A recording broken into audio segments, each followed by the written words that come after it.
Air India विमान हादसे में जो प्रिलिमिनरी रिपोर्ट आई है उसको आप कैसे देख रहे हैं? देखिए, सबसे पहले तो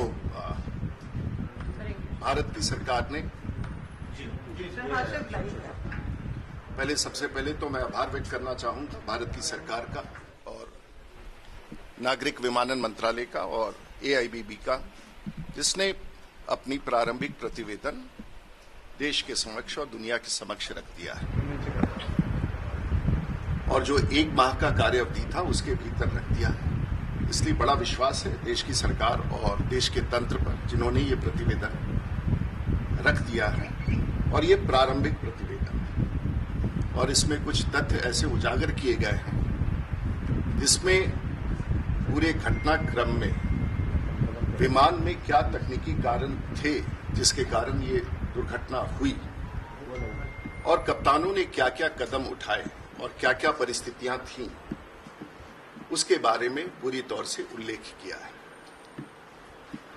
और इसमें प्रारंभिक रूप से जो प्रतिवेदन AIBB का प्राप्त हुआ है उसमें ये स्पष्ट रूप से कहा गया है कि विमान के भीतर जो इंजन स्टार्ट करने का जो स्विच होता है, बोइंग का कुछ अलग होता है, एयरबस का कुछ अलग होता है। बोइंग में फ्यूल कंट्रोल स्विच जिसे कहते हैं, उसे ऑन करने के साथ साथ इंजन स्टार्ट होता है। एयरबस में ये इंजन 1 और इंजन 2 के रूप में स्टार्ट होता है। अगर 320 विमान की बात करें, हम यहां बात कर रहे हैं बोइंग 747 ड्रीम लाइनर की, जिसके दुर्घटना के कारण इतनी बड़ी हादसा अहमदाबाद से लंदन जाने वाली फ्लाइट की हुई है। जो प्रारंभिक प्रतिवेदन है, विमान उड़ने के लिए एक प्रारंभिक दौड़ और स्पीड होता है जिसको हम लोग रोटेशन स्पीड कहते हैं, V1, VR, V2। और इसमें स्पष्ट रूप से विमान V1 स्पीड पर गया है जो प्रारंभिक दौड़ का स्पीड होता है, V2 पर गया है और उसके पश्चात रोटेशन का भी स्पीड उसे प्राप्त हुआ है और विमान आसमान में सामान्य रूप से उड़ गया है। विमान 180 नॉट के गति तक भी पहुंच गया है। ये प्रारंभिक रूप से दिखाता है कि विमान अपने प्रारंभिक चरण में यात्रा और उड़ान के लिए पूरी तरह से सक्षम था।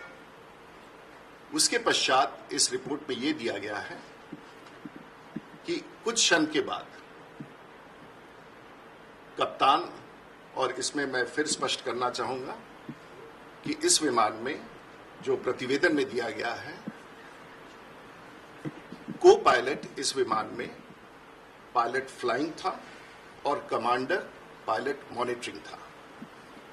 स्पष्ट रूप से यह आपको समझना होगा, दोनों कप्तानों की उड़ाने की क्षमता बराबर होती है। एक विमान का वरिष्ठ होता है और एक विमान का कनीय होता है, लेकिन दोनों, जिसे हम आप अपने शब्दों में को पायलट कहते हैं, आज कोई को पायलट नहीं होता है। एक पायलट फ्लाइंग होता है और एक पायलट मॉनिटरिंग होता है। इस समय जो कनीय कप्तान था वो पायलट फ्लाइंग था और उससे भी बड़ी जिम्मेवारी होती है पायलट मॉनिटरिंग। इस प्रतिवेदन के अनुसार कैप्टन सब्रवाल पायलट मॉनिटरिंग थे। टेक ऑफ पायलट फ्लाइंग यानी कि को पायलट के पास था, जो सामान्य रूप से प्रत्येक दिन हर विमान में होता है।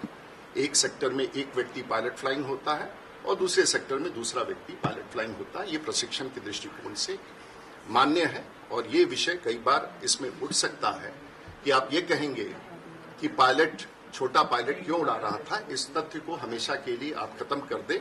दोनों विमान कप्तानों की क्षमता बराबर होती है उड़ान भरने के लिए। इसमें जो तथ्य आए हैं, जो फ्यूल कंट्रोल स्विच है, क्रैश के बाद जो AIBB ने पता लगाया है और देखा है, दोनों फ्यूल स्विच ऑन पोजीशन में थे, यानी कि अपनी जगह पर थे जहां उन्हें होना चाहिए विमान चलाने के लिए। लेकिन कुछ तथ्य उसके प्रारंभिक तौर पर हैं जो इस बात को इंडिकेट करता है कि पायलट ने अपने इंजन के पावर को कम होते हुए देखा है।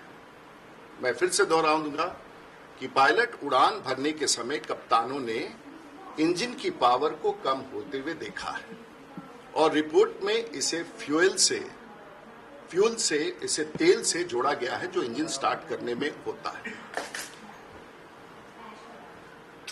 जब ऐसी कोई परिस्थिति होती है तो दो संभावनाएं, ऐसा लगता है कि दोनों इंजन फ्लेम आउट हो गए।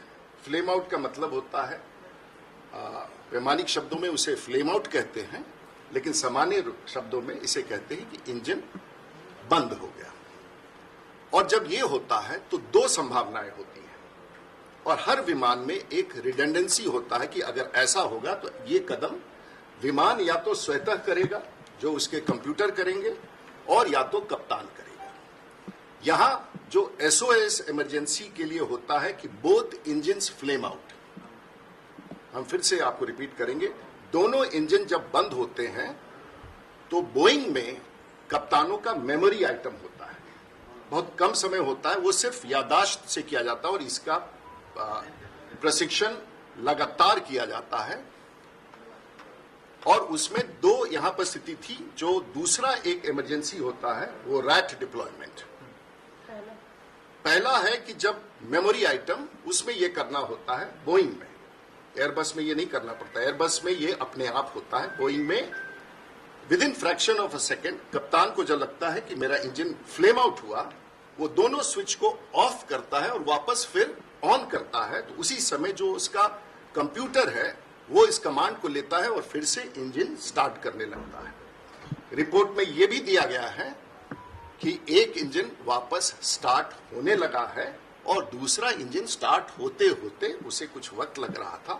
तो यह स्पष्ट है कि फिर से इंजन फ्लेम आउट के बाद फिर से इंजन स्टार्ट होने लगा है, और कप्तान ने उस प्रयास को स्विच ऑफ करके ऑन तुरंत किया है, जो with in fraction of a second उसने किया है, और ये इंजन स्टार्ट।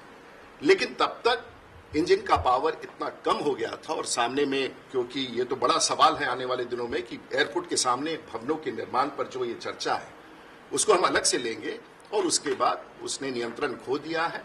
मेडे मेडे मेडे, यानी कि मैं अब मेरी अंतिम प्रयास है, मैं मौत से जूझ रहा हूं, और अंतिम संवाद करके वो विमान क्रैश कर गया है। तो सिर्फ दो तथ्य, इंजन फ्लेम आउट हुआ है, ये तथ्य इसमें दिया गया, यानी कि टेक ऑफ के समय इंजन फ्लेम आउट हो गया। जो सामान्य रूप से प्रतिवेदन में दिया गया है कि 2018 में, उसका भी इंटरप्रिटेशन आपको समझना होगा। 2018 में FAA उसने एक डायरेक्टिव इशू किया था कि जो स्विच उठा करके हम लोग ऑन करते हैं, ये कई बार अपने आप से वापस लौट जाता है, जो डिटेंट कहते हैं। उस स्विच को उठा करके हम ऑन करते हैं तो दोनों इंजन, ऐसा हो सकता है। एक एडवाइजरी था, लेकिन वो एक ऐसा एडवाइजरी था जो सामान्य रूप से उसकी कोई जरूरत नहीं थी कि उसमें कोई सुधार की जाए, ऐसा मानता। तो नंबर एक तथ्य यह है कि विमान उड़ा है, दोनों इंजन पूरी ताकत के साथ उड़े हैं, और उसके पश्चात इंजन के दोनों इंजन बंद हुए हैं, फ्लेम आउट किए हैं। और उसमें जो तथ्य उभर के आ रहे हैं कि जो फ्यूल इंजेक्शन होता है वो बंद हो गया, और फिर वापस कप्तान ने उसको चालू करने का अपने हुनर से, कैप्टन सब्रवाल ने और को पायलट ने, जो दूसरे सह कप्तान थे, उन्होंने अपने हुनर से उस वर्षों के अनुभव का उपयोग करते हुए इंजन को फिर से रीलाइट करने का कोशिश किया है, कर दिया है। क्योंकि जिस समय विमान क्रैश किया है दोनों स्विच ऑन पोजीशन में थे।